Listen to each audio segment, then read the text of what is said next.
Good evening, I'm Katerina Georgieva. This is CBC Windsor News. Thanks for being with us. Here are your top stories. Could the new Peace Fountain look like this? That's one of two options with two very different price tags. Plus, one man's journey to sobriety. This construction worker is sharing his story. And is movie theater culture still alive and well? The operator of the new multiplex thinks so. We'll have more on the former Silver City building later tonight. But first, the trial of a Windsor man facing a terrorism charge resumed this week. As Jennifer LaGrassa reports, he did confess to the crime, but a judge will weigh on whether that evidence will be considered. The lawyer of a Windsor man accused of terrorism is arguing that his rights were violated, which is why a statement in which he confesses should be thrown out. 21-year-old Seth Bertrand's trial picked back up again this week, and it's a trial blended with a voir dire, and so that means that they are hearing evidence and deciding if it's going to be allowed. Bertrand was arrested and charged in 2022 for allegedly trying to join a known terror group called Atomwaffen Division. The federal government says that this group calls for acts of violence against racial, religious, and ethnic groups. In court today, RCMP officer Shelly Shedowitz took the witness stand for a second time. She was the officer who had interviewed Bertrand shortly after his arrest. This interview was video recorded. In it, Bertrand admits that he did apply to join the group, but says that he lost contact with them and never actually got involved with the group. The Crown says that this video recording should be accepted as evidence, saying that Bertrand's statements were voluntary. But Bertrand's defense lawyer disagrees with this. He says that Bertrand's rights were violated because the officers didn't fully explain the jeopardy that he faced, nor did they allow him a chance to speak with the lawyer he requested or explain that he could wait to speak to the lawyer he requested. The judge now has to decide whether this video recording will be accepted as evidence. Bertrand previously pleaded guilty in 2022 to other offenses. These were related to hate-motivated acts. The terrorism trial is expected to continue for the rest of this week. Jennifer LaGrassa, CBC News, Windsor. Some tense moments at an East End restaurant yesterday. A man entered Sophos Greek restaurant on Tecumseh Road, threatening people with a knife. These photos captured yesterday show the police presence outside the business. Police said after entering the restaurant, the suspect locked the door and got knives from the kitchen. He then cornered people inside and threatened to stab them. He also stole money from the cash register and tip jar. Police were able to negotiate the man's surrender and no one was injured. The 61-year-old man was arrested and is now facing several charges, including assault with a weapon and forcible confinement. On its Facebook page, Sophos posted this comment: "Stay safe, everyone. This world has really gone mad." An 18-year-old man is facing 11 charges after what police describe as a gunpoint robbery in downtown Windsor. It happened around 11 o'clock Sunday evening. According to authorities, a 23-year-old man was approached by the accused, who had a firearm and falsely claimed to be a police officer. That's when police say the 18-year-old threatened the other man and took off in the victim's vehicle. Officers eventually caught up to the accused and seized a semi-automatic handgun and some drugs. Ontario health agencies have reported that people in the construction industry are disproportionately at risk of addiction to drugs, especially opioids. And now a Windsor construction worker is going public about his hard-fought journey to sobriety. He spoke with the CBC's Amy Dodge. I remember as I was 17, I had a coworker offered me a Percocet to get through the day because my back was sore, and I chased that. I wanted that all the time. It made work easier. At the time, it felt like it made my life easier, I thought. It gradually needed more and more. So when work would end, I would want cocaine to lift me back up again. So now I had multi-addictions going on. I was using Percocets in the day, Oxys during the day, and then cocaine at night. I was spending half my paychecks on the drugs themselves, so I was miserable all the time until I took more drugs. We know that 1 in 13 opioid-related deaths are construction workers. You're susceptible to that culture. Why do you think that is? Why do you think it's becoming more common? I've lost some friends due to this disease over the years. Some have different stories. Some was because they were prescribed drugs and cut off so suddenly after a surgery or an operation. I have other friends who picked it up from a coworker and just decided to start using because, again, it took the pain away at work or whatever troubles they were dealing with at home. They could numb the pain. Going to Brentwood saved my life. We have a big, strong alumni presence at Brentwood, and those are the people you get your advice from. Those are the people you learn from their mistakes, and we learn from each other's mistakes. When I got my boss on board and told him what was going on, to my shock, people aren't stupid. I was a functioning addict, but I wasn't fooling anybody. When I told him I needed to go back for a tune-up, he was actually very supportive. So was my union, and they wanted me to just get better. Coming into recovery was 4 years ago, and my life's been ever changing. I have my family back in my life. I have my real friends back in my life. I have a great job, one of the biggest projects in North America. I'm a foreman there. I just want to say, if you're listening to this, it's not too late to go get the help that you need. It does get easier. I just wish the best for everybody. I hope people will, if I could help one person today, then we did our job. We've got Khalil Hassan Ali joining us now for a quick look at weather. Khalil, how's it looking out there? Yeah, it's looking okay right now, but that is going to be changing over the next couple of hours and into tomorrow afternoon. So what was it like today? It was actually pretty nice. 15 degrees was the high that we got up to. And if we look at our current temperatures in Windsor, it is 15 degrees, 14 in Chatham-Kent. A little bit cooler as you're traveling up towards London and Kitchener. But that change that we're talking about, this is what it does look like. So Wednesday afternoon, let's go to about 2:30 in the afternoon. We see that green, that yellow, and that orange that's coming into the picture. That is going to be heavy rain for us in Windsor. That's going to be lasting a short while, but it's bringing a lot of it with us, and it's also bringing a lot of wind as well into the picture. So that is what we're looking at, a big, heavy band of rain coming into the picture, but it moves away out of the way quite quickly. But I'll have more on the full weather picture coming up at the end of this show, Kat. Thanks for that, Khalil. We'll check back in with you later on in the program. Now, after almost 3 years of sitting unused, the former Silver City building on Walker Road is coming back to life. It's a movie theater multiplex once again, this time offering a more lavish experience. Dalton Chen gives us a preview. Ticket prices may be a little more than what you remember at the theater complex on Walker Road. But new operator Landmark Cinemas is betting that the region's cinema lovers will be willing to pay for a premium movie-going experience. The freshly completed $10 million renovation features luxury seating, including heated recliners and full-length loungers. Movies will be enjoyed in 4K laser projection with beefed-up Dolby Spatial sound systems. That's along with an overhauled concession area and arcade gaming area in the lobby. According to Landmark Cinemas, the demise of movie theater culture is overstated. When we have movies, people are coming more often than they ever did before. And so we actually have set records with numerous movies post-pandemic. You can't replicate the size of the screen, the immersion of the audio, and really just sharing that cultural experience with an auditorium full of people.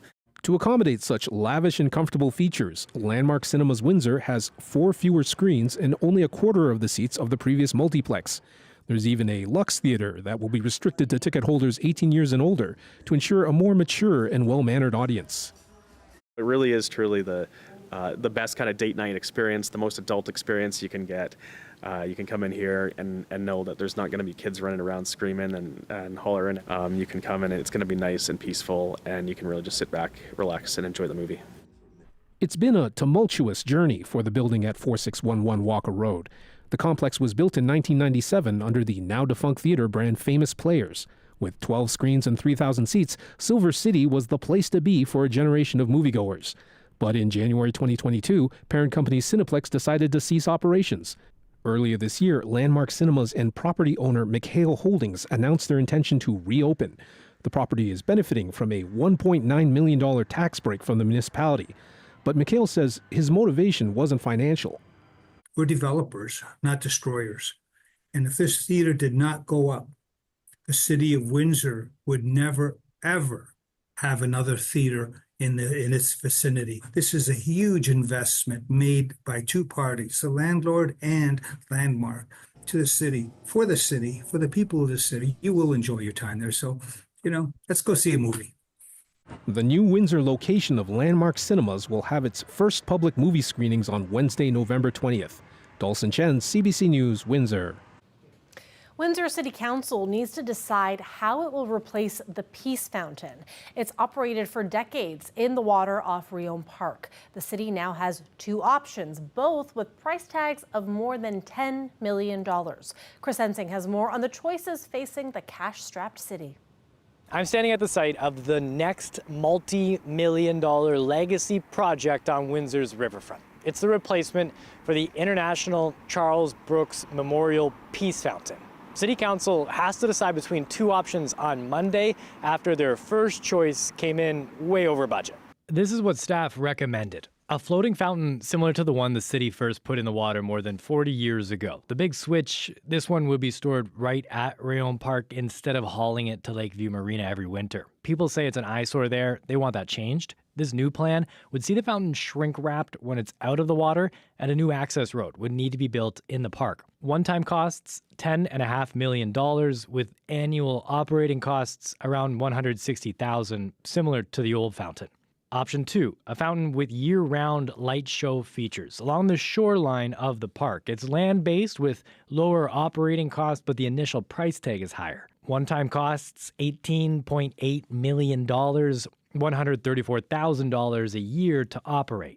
It's a tight budget year, with councillors asked to find savings to prevent a record-high property tax increase. Mayor Drew Dilkins says this shouldn't affect your property tax bill. The Peace Fountain is one of those iconic features that I think everyone appreciates in the city of Windsor, but I take the point that this is a particularly challenging year. But the challenges that we're experiencing, and I'll say it again now, as you've heard me say many, many times, it's on the operating budget. And so this really doesn't increase the operating budget at all. I mean, we're using the same funding on the operating side. This is more on the capital side, and that'll be a question in terms of priority of what council wants to see happen. I talked to Charles's son, George. He lives nearby but doesn't come here too often. He said when he does, he thinks of his father, and that can be traumatic for him. His father was assassinated, a labor leader killed in 1977. When I asked him about the cost of this project and what he'd like to see, he says he's discussed it with family, with union leaders, and they want to see option 1, that floating fountain similar to the one that was here for decades. He says Windsor has a unique opportunity here to mark the future, saying it could represent democracy and commitment to peace. Now, whatever option Windsor selects, it's not going to come soon. Staff say it's likely there won't be a fountain here in the water until spring of 2027. Chris Ensing, CBC News, Windsor. More now on a story we told you about yesterday. The Williams family has decided to move out of Kingsville and take their large Christmas light show with them. They told CBC News yesterday that a new bylaw governing large Christmas displays made it impossible to continue with their event and that they couldn't get answers to many of their questions from the town. The display has raised $45,000 for cancer research and treatment over a 10-year period. The mayor of Kingsville says he's sad to see the light show leaving, but he says the town had reached out to the Williams family before and after the bylaw was passed on November 4th to help guide them through the permitting process. I know we had offered to invite them in to have a conversation for us to be able to help facilitate. Like our goal was to help them through it, right? That was the point of having a meeting. And, unfortunately, they didn't take us up on the offer.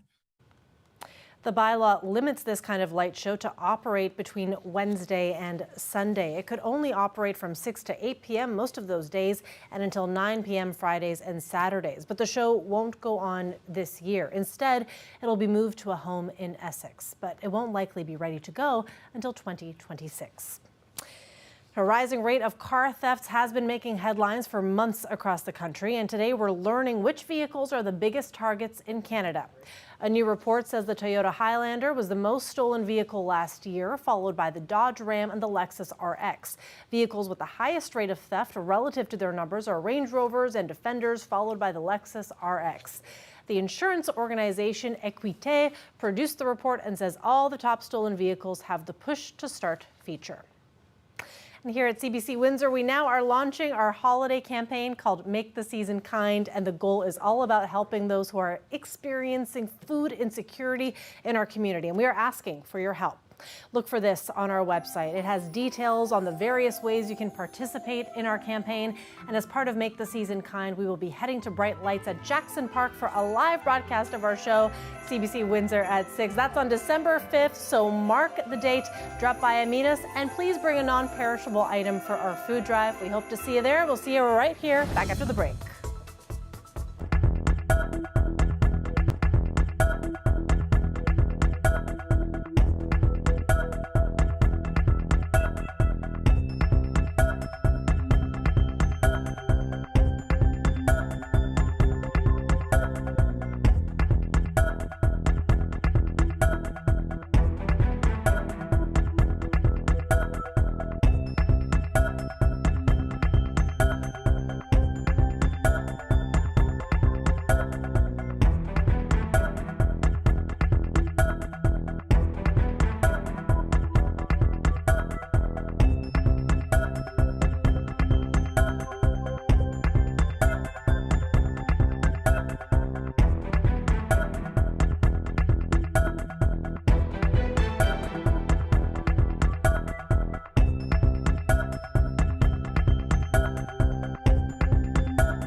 Popeye's Big Box is back. For a limited time, get 2 pieces of signature chicken, 2 regular sides, and a biscuit, all for just $8.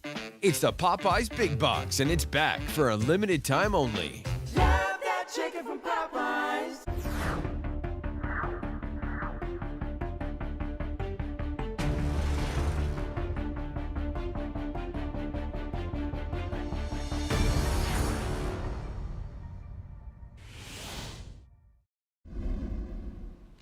Welcome back. It's now been 1,000 days since Russia invaded Ukraine and triggered a long-drawn war with its neighbor.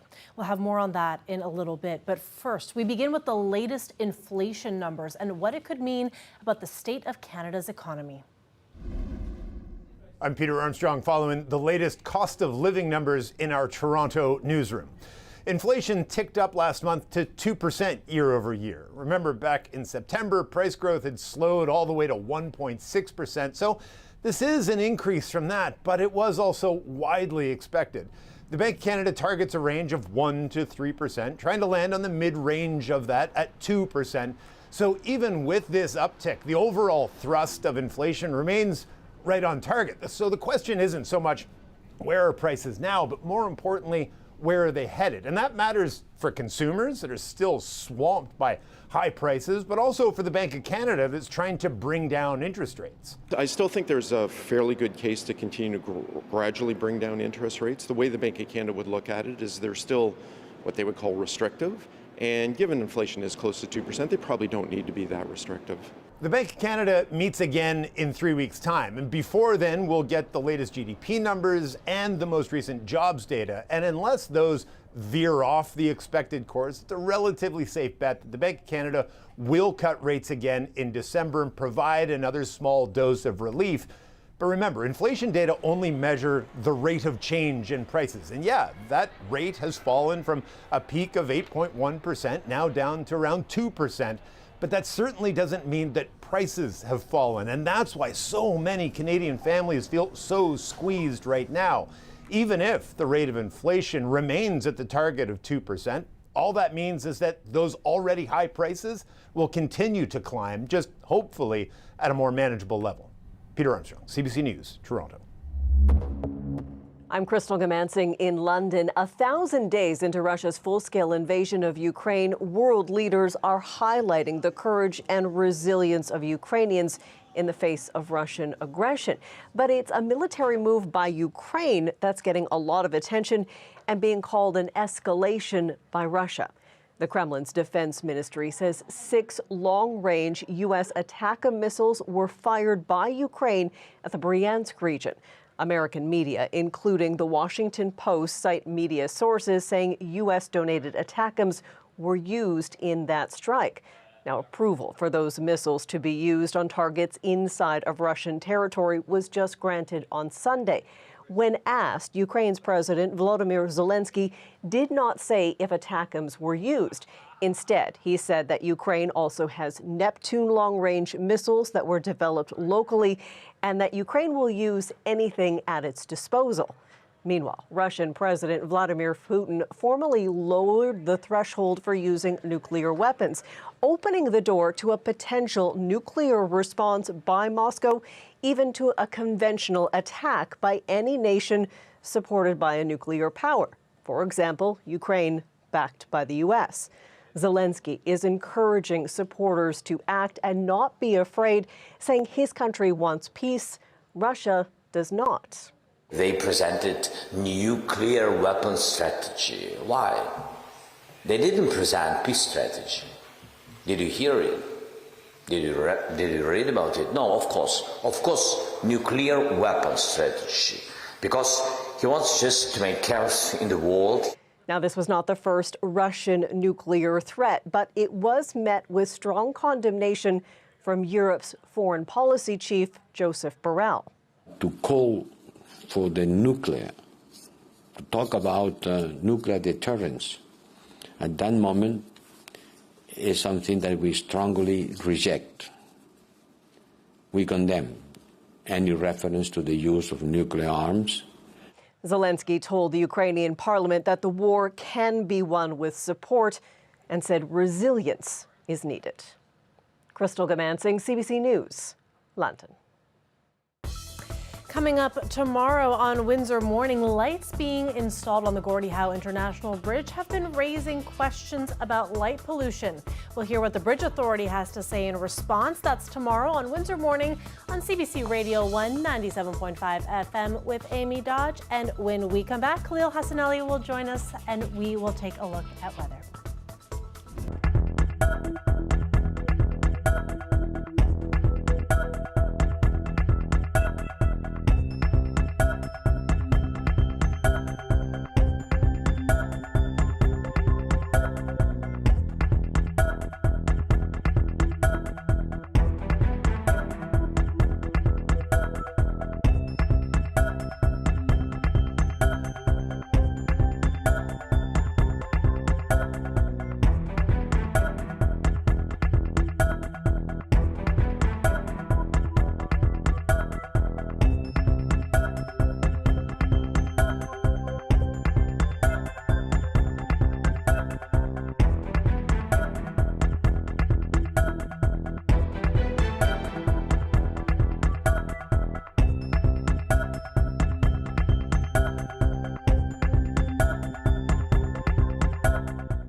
Khalil Hassanali joins us now once again for a look at our weather forecast. And Khalil, looking at the days ahead, it is a wet forecast. What is up with that? It's definitely wet and definitely going to be windy, and that is going to be developing over the next not 12 hours, but 24 hours from now is going to be a lot different than what it is at this time. We do have an outlook that's not so consistent. So gusty on Wednesday, more so towards the afternoon hours where that wind really does start to kick itself in. By Thursday, it continues to get better in terms of the wet weather and the wind getting out of our way, but the temperatures, they're going to be dropping. So we do have cool temperatures on Thursday, wet weather, then comes back for the end of the work week and into the start of the weekend as well. So we'll get to that in just a moment. So current temperatures dropped a degree in the last 15 minutes or so. So we're around 14 degrees in Windsor and Chatham-Kent. Once again, a bit cooler going up towards London and Kitchener. And then as we're going through the next little while, what have we seen today? With those early morning showers, those move towards the GTA, really coming down now around Toronto and to the east of the city. But now going ahead, we do have a bit of an unsettled picture. So not really through the overnight, but as we work our way through the afternoon, look at that dark green and the yellow and the orange. Those are heavy bands of rain coming into the city. So watch for that. This is around 2:30 in the afternoon. It's going to be quick. It'll only be a couple of hours. So about 7 o'clock should start to clear itself out. And we do have just an unsettled in terms of cloudy skies for the rest of our Wednesday and into Thursday morning. So watch for that. Shouldn't, after 7 o'clock tomorrow night, shouldn't be too much wet weather for everyone. But overnight tonight, getting down to 8 degrees under a mostly cloudy sky, maybe the chance of a few dribble spots coming down, but not too bad. We do have that wind that's going to be a part of the picture as we're going through tomorrow afternoon with that wind and the rain coming down, going to really feel quite cool. So take a look at this change. So 3 o'clock, it's 14 kilometers an hour. At 4 o'clock, it's 65 kilometers an hour, those wind gusts coming in. So really unsettled, and that is going to be the main part of the picture as we're trying to get through the rest of our Wednesday and into Thursday morning, Kat. That is going to be the picture, the afternoon time tomorrow with that wind and that rain coming down. Thanks so much for that, Khalil, and thanks to you all for watching. That is it for CBC Windsor News. And for news anytime, you can go to our website, cbc.ca/Windsor. You can also download that CBC News app for stories that matter most to you. Have a wonderful evening. We'll see you back here tomorrow.